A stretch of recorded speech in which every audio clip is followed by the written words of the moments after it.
বসে প্রিয় দলের জয়োল্লাস দেখা কিংবা টেলিভিশনের পর্দায় রুদ্ধশ্বাস মুহূর্ত উপভোগ করা, ফুটবল উন্মাদনার এই চিরচেনা রূপ সবারই জানা। কিন্তু যদি বলা হয় গ্যালারির উত্তেজনা আর মাঠের লড়াইয়ের প্রতিটি মুহূর্ত কেবল দেখার জন্যই আপনার ব্যাংক ব্যালেন্স ফুলে ফেপে উঠবে, তবে তার রূপকথা মনে হতেই পারে। উত্তর আমেরিকা মহাদেশের আসন্ন ফুটবল মহাযজ্ঞকে ঘিরে এমনই এক অভাবনীয় রোমাঞ্চ বর্তমানে ফুটবল বিশ্বের আলোচনার কেন্দ্রবিন্দুতে, যেখানে সাধারণ দর্শক হওয়া নয় বরং পেশাদার দর্শক হওয়াই হতে পারে জীবনের সবচেয়ে লাভজনক অভিজ্ঞতা।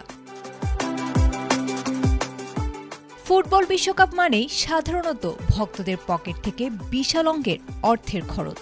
থাকা, খাওয়া এবং আকাশচুম্বী টিকিটের দাম মেলাতে যখন সমর্থকরা হিমশিম খাচ্ছেন, ঠিক তখনই ফুটবল প্রেমীদের একটি সুবর্ণ সুযোগ দেওয়ার ঘোষণা দিয়েছে যুক্তরাষ্ট্রের জনপ্রিয় স্পোর্টস চ্যানেল ফক্স স্পোর্টস এবং কর্মসংস্থান বিষয়ক মাধ্যম ইনডিড।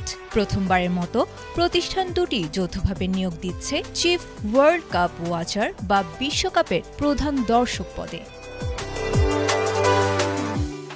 এই পদের মূল দায়িত্ব হবে টুর্নামেন্টের সবকটি অর্থাৎ ১০৪টি ম্যাচ সরাসরি উপভোগ করা। তবে এটি কেবল সোফায় বসে খেলা দেখা নয়, বরং নির্বাচিত ব্যক্তিকে ডিউটি পালন করতে হবে নিউ ইয়র্কের টাইমস স্কয়ারে বিশেষভাবে নির্মিত একটি স্বচ্ছ কাঁচের কিউবে বসে। সেখান থেকে ফক্স ওয়ান প্ল্যাটফর্মে প্রতিটি ম্যাচ দেখার পাশাপাশি সামাজিক যোগাযোগ মাধ্যমে নিয়মিত কন্টেন্ট তৈরি ও শেয়ার করতে হবে। মূলত পর্যটক ও পথচারীদের জন্য টাইমস স্কয়ারকে একটি জীবন্ত ওয়াচ পার্টিতে রূপান্তর করাই হবে এই চাকরের প্রধান কাজ।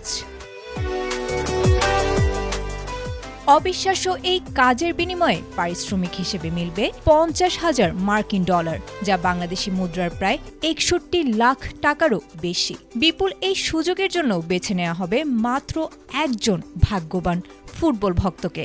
আগামী ৬ জুন একটি বেসবল ম্যাচ চলাকালীন সেই কাঙ্ক্ষিত নাম ঘোষণা করবে কর্তৃপক্ষ। আগামী ১১ জুন থেকে যুক্তরাষ্ট্র, মেক্সিকো ও কানাডার যৌথ আয়োজনে শুরু হতে যাচ্ছে ইতিহাসের বৃহত্তম এই বিশ্বকাপ আসর। প্রথমবারের মতো ৪৮টি দলের অংশগ্রহণে এই টুর্নামেন্ট মাঠের লড়াইয়ের পাশাপাশি এমন উদ্ভাবনী প্রচারণার মাধ্যমেও নতুন মাত্রা যোগ করতে চলেছে। তবে আর অপেক্ষা কিসের? একজন ফুটবল প্রেমী হিসেবে আপনিও ইনডিডের মাধ্যমে নিজের ভাগ্য পরীক্ষা করতে পারবেন।